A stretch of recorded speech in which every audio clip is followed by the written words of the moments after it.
Basta Batas. Basta Batas. Basta Batas. Kung makatao po bang ginawa ng Securities and Exchange Commission, humingi kami ng copy ng bylaws ng aming TODA, ang hinihinging bayad ay 2,000 plus pesos.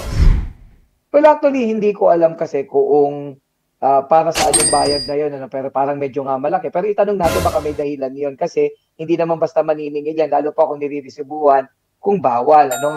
So, ibig sabihin, baka ito ay nakasama doon sa kanilang polisiya. Pasensya na po kayo, hindi pa naman po ako kumukuha ng bylaws ng para kay Nino Man. At kung kumukuha ako, kadalasan yung mga kumpanya na kung saan ay consultant ako, sila ang kumukuha. Kaya hindi ko alam kung magkano ang binabayad. Pero kung yaan ay nakadokumento, yaan ay nai-issuean halimbawa ng resibo, so ibig sabihin yan ay balido at ika nga ay pinapatupad o umiiral na batas o alituntunin ng Securities and Exchange Commission. Pero kung yung 2,000 na yan, mapupunta lamang sa bulsa ng tao na nagsasabi na pwede siyang mag-release, medyo questionable yan at maaari natin panagutin yung tao na yon.